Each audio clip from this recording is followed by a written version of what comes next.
Hi students. तो आप सभी होप करता हूँ अच्छे होंगे। और जैसा कि आज मैं सोचा हूँ कि थोड़ा टेंथ क्लास को थोड़ा सा ब्रेक दूँ, एक दो दिनों का। और आज मैं नाइन्थ क्लास के लिए मैथ्स का चैप्टर नंबर 2 पॉलिनोमियल्स लेके आ रहा हूँ। इंपॉर्टेंट चैप्टर है नाइन्थ के लिए, और सिर्फ नाइन्थ क्लास के लिए नहीं, ये फार्मूला वगैरह इसमें बहुत ज़्यादा है अलजेब्रा से रिलेटेड, तो इसका बहुत ज़्यादा यूज है। सिर्फ नाइन्थ नहीं, नाइन्थ के आगे की क्लासेस में। तो हम एक बार इसको देखते हैं कि पॉलिनोमियल्स है क्या। और वीडियो स्टार्ट करने से पहले आप सभी को मैं कहूंगा कि वीडियो अच्छा लगे तो आप लोग लाइक, सब्सक्राइब, शेयर करना ना भूलें। और अपने दोस्तों को और जो भी आपके पढ़ने वाले हैं लोग, तो उनको आप शेयर करें लोगों तक, चीज़ों को ज़्यादा से ज़्यादा पहुंचाएं। तो ठीक है, बिना देर किए हम लोग आते हैं सीधा सीधा चैप्टर्स के ऊपर। पॉलिनोमियल्स क्लास 9th में लिख रखा हूं। तो सबसे पहले हमें ये समझना है कि पॉलिनोमियल आखिर है क्या। ठीक है, पॉलिनोमियल, पॉली मतलब क्या होता है? पॉली मतलब एक या एक से ज्यादा चीजें, कोई भी चीजें जो एक या एक से ज्यादा हो और वो एक जुड़ा हो, सीरीज में जुड़ा हो। ठीक है, तो एक या एक से ज्यादा टर्म्स, अगर हम अलजेब्रा के फॉर्म में आते हैं तो उसे लिखते हैं कि any algebraic expression, any algebraic expression having one और मोर टर्म्स। है ना, हिंदी वाले जो है वो क्या है, बहुपद कहते हैं, बहुपद। ठीक है, तो हिंदी में बहुपद क्या होता है? बहुपद का मतलब ये होता है कि वैसे अल्जेब्रिक एक्सप्रेशन, वैसा बीजीय व्यंजक है, हिंदी में उसको बीजीय व्यंजक कहा जाता है। तो वैसा बीजीय व्यंजक जिसमें एक या एक से ज्यादा पद हो, एक या एक से ज्यादा पद हो, उसे कहा जाता है बहुपद, पॉलिनोमियल्स। अब ये पॉलिनोमियल्स में अलजेब्रिक जो एक्सप्रेशन हम पढ़ते हैं, आप लोगों को पता है कि क्या है, वेरिएबल और कांस्टेंट, दो चीजों को मिलाकर बनता है। तो इसमें भी क्या है, वेरिएबल और कांस्टेंट। वेरिएबल के बारे में आपको पता है कि वेरिएबल्स क्या होते हैं। Variables is the mathematical quantity which value is not for fixed, जिसकी वैल्यू फिक्स्ड नहीं है। the value which change, which value is vary, change करते रहता है ना। तो उसी को कहा चर राशि, मतलब इसकी वैल्यू क्या होती है, चेंज होती है। अचर का मतलब हो गया कांस्टेंट। तो कांस्टेंट वो हो गया कि वैसी वैल्यू जिसकी वैल्यू क्या होती है, फिक्स्ड होती है।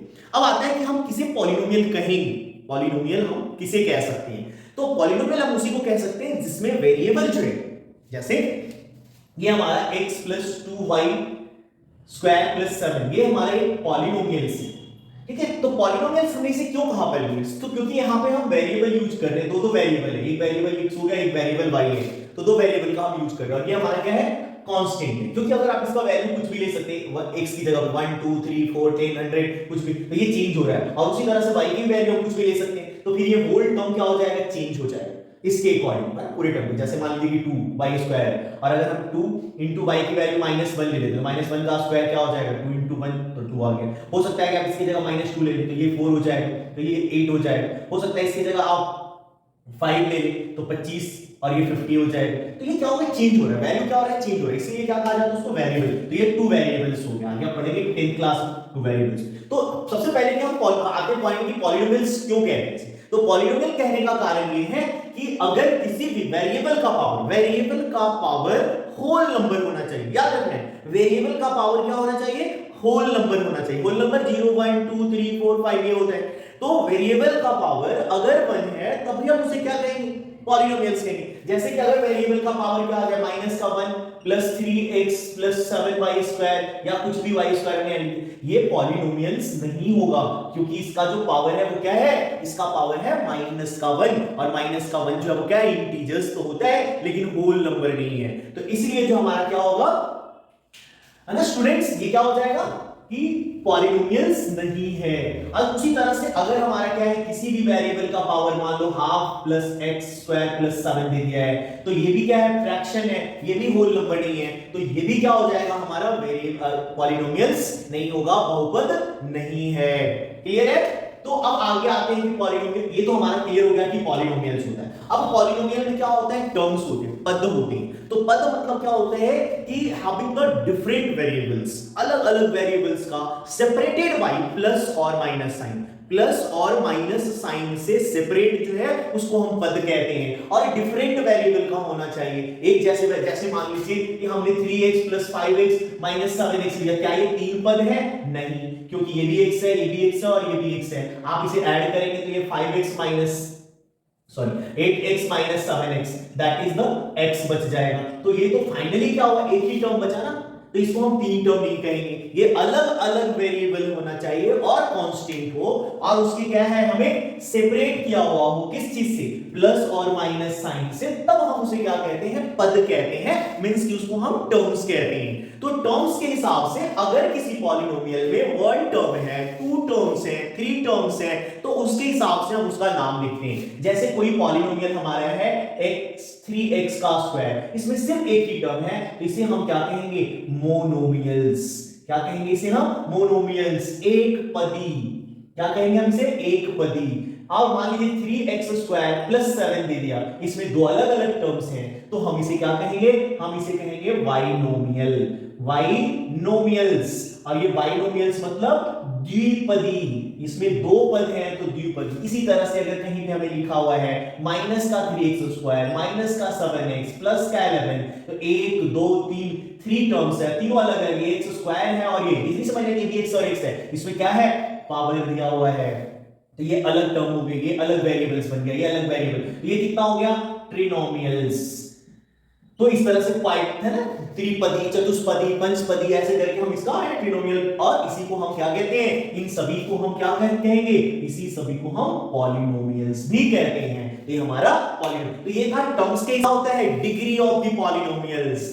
Degree of the polynomials means what, है ना, उसका घात, उसके घात कितने हैं, डिग्री मतलब घात, ठीक है। तो मैक्सिमम पावर जो होता है, मैक्सिमम पावर को क्या कहा जाता है, डिग्री कहते हैं। उसके जो अधिकतम घात है उसको क्या कहते हैं, हम डिग्री कहते हैं। तो डिग्री यहां पे क्या हो जाएगा, जैसे एक्स स्क्वायर और एक्स प्लस वाई, ये हमारा क्या है, ये जो वेरिएबल है इसका कुछ नहीं पावर है, तो क्या है, 1 है, इसका भी पावर क्या है, 1 छुपा हुआ है। तो जो मैक्सिमम पावर जो है, मैक्सिमम पावर यानी पॉलिनोमियल की जो डिग्री है, हाईएस्ट पावर को हम क्या कहते हैं, डिग्री कहते हैं। जैसे मान लीजिए कि हमने 3x स्क्वायर प्लस 2y का क्यूब प्लस 7z का पावर 4, अब इन पूरे पॉलिनोमियल्स में हम देखते हैं तो मैक्सिमम पावर कितना है, 4, तो ये इसका क्या है, डिग्री क्या हो जाएगा इसका, 4। इसमें डिग्री क्या हो जाएगा, क्योंकि दोनों का पावर 1 है, तो ये क्या हो गया, 1 डिग्री का। अगर हमने 2 यहां लिख दिया तो इस पॉलिनोमियल में जो डिग्री है वो कितना हो जाएगा, 2 डिग्री हो जाएगा। तो मैक्सिमम पावर, किसका पावर, वेरिएबल का मैक्सिमम पावर, ठीक है।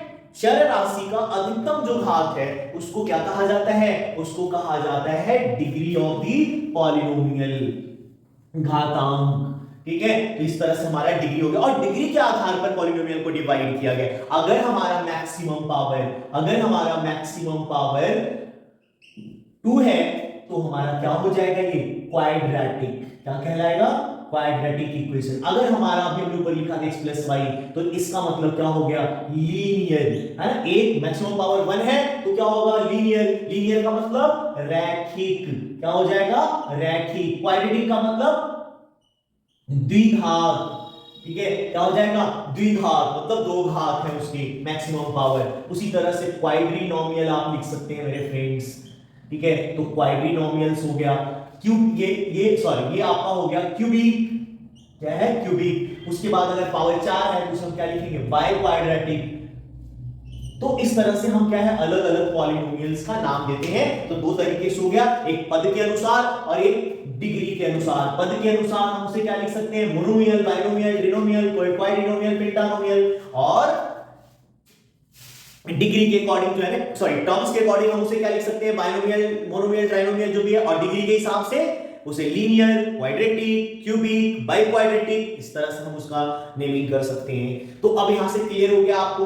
अब हम लोग आते हैं सीधा सीधा कुछ क्वेश्चंस जो है उसको हम देखते हैं कैसे सॉल्व करने वाले क्वेश्चंस आते हैं। तो सिंपल सा आपको टर्म होगा कि आपको दिया हुआ होगा कि px इज अ पॉलिनोमियल, और px पॉलिनोमियल को px से या जो भी वेरिएबल होगा उससे डिनोट करते हैं। अगर हमने वेरिएबल t से लिख दिया तो polynomial t square minus 3t और प्लस 5 मान लो, ये आपका पॉलिनोमियल हो गया, t के फॉर्म में हो गया।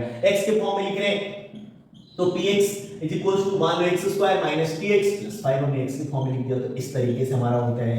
और इसके बाद क्या होता है कि फाइंड द वैल्यू। उस कंडीशन में आपको क्या है, x की वैल्यू हम -2 दे दिया, तो -2 दे दिया तो आपको क्या करना है, p -2, x के प्लेस पे हमने -2, तो पॉलिनोमियल में भी जहां जहां x है, जहां जहां वेरिएबल है, वेरिएबल का वैल्यू दिया हुआ है, तो जहां जहां वेरिएबल है वहां वहां पे हम जो भी वैल्यू दिया हुआ उसके यहां पे जैसे 2 दिया हुआ है वैल्यू, तो हम सभी जगह 2 पुट करेंगे, -2 -3 3 इंटू -2 प्लस 5। आप सोल्व करेंगे तो आपको पता है -2 का स्क्वायर करने पे क्या हो जाएगा, नेगेटिव जो पॉजिटिव 2 टू जो 4, माइनस और माइनस प्लस का 6 और प्लस का 5, कितना हो गया 15। इसका आंसर तो ये वैल्यू निकालने का हो गया।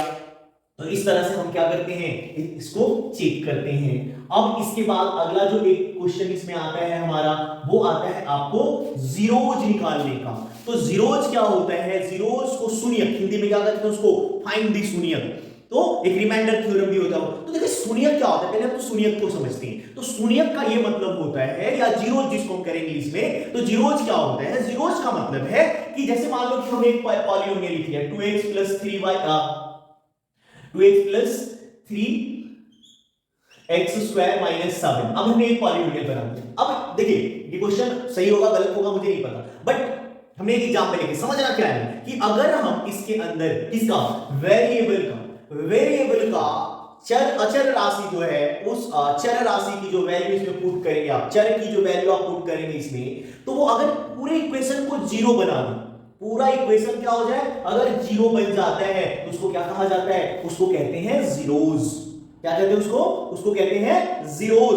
मतलब कोई वैल्यू अगर हम इसमें पुट करें और ये पूरा का पूरा इक्वेशन जो है वो क्या बन जाए, जीरो बन जाए। जैसे x की वैल्यू अगर हम मान लो -1 ले ली, अब -1 आप पुट करके देख लो इसमें, तो जब -1 पुट करके देख रहे हैं तो 3 into x की जगह -1 प्लस 3 into -1 का स्क्वायर और -7।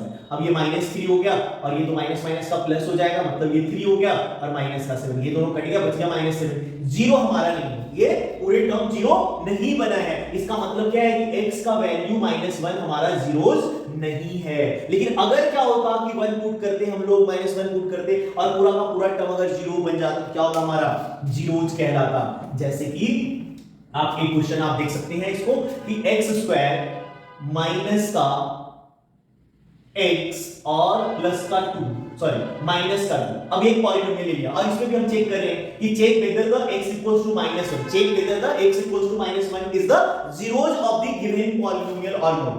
इस गिवन पॉलिनोमियल का ये जीरोज है या नहीं है, ये हमें क्या करना है, चेक करके बताना है। तो अभी बताया हमने क्या करना है, x की वैल्यू प्लेस कर लेंगे हम लोग p -1 और यहाँ x की वैल्यू पे क्या पुट करते हैं, -1 का स्क्वायर माइनस -1 का और 2 इसका स्क्वायर +1 फिर माइनस माइनस +1 -2, इसको ऐड करेंगे क्या हो गया, ये 2 - 2 कट के क्या हो गया 0। मतलब हमने जो वैल्यू पुट किया किसके अंदर, पॉलिनोमियल्स के अंदर, और उसने क्या किया, पूरे पॉलिनोमियल्स को जीरो बना दिया। मतलब ये पूरे पॉलिनोमियल की वैल्यू क्या होगी, zeros. It means what, it means this is the zeros of polynomial x = -1 is the zeros of the polynomial. ये जो है वो क्या है, इस पॉलिनोमियल का, इस बहुपद का शून्यक है। तो इस तरह से क्या है, हम शून्यक चेक करते हैं। तो आप पहले एक्सरसाइज और दूसरे एक्सरसाइज 2.1 और 2.2 इन दोनों के क्वेश्चन आप आसानी से कर सकते हो। दोनों के क्वेश्चन आपको जो है वो क्या है, इजी तरीके से हो जाएगा। अगले क्लास में हम आपके लिए इंपॉर्टेंट क्वेश्चंस, फार्मूला और उससे जो रिलेटेड और भी जो क्वेश्चंस हैं, है ना, उसको हम डिस्कस करेंगे। रिमाइंडर थ्योरम मैं बता दूंगा आप लोगों को, हालांकि पेपर में आएगा या नहीं, रिलेटेड पार्ट हो सकता है। तो तब तक के लिए आप हमारे वीडियो को देखें, शेयर करें, ज्यादा से ज्यादा लोगों तक पहुंचाएं। और आप सभी को बहुत बहुत धन्यवाद इस चैनल पे अपना बहुमूल्य समय देने के लिए। और जितना कुछ हो सकेगा मैं आप लोगों को सिखाने की कोशिश करूंगा, अपना पूरा सर्वस्व जो है निछावर करने के लिए मैं तैयार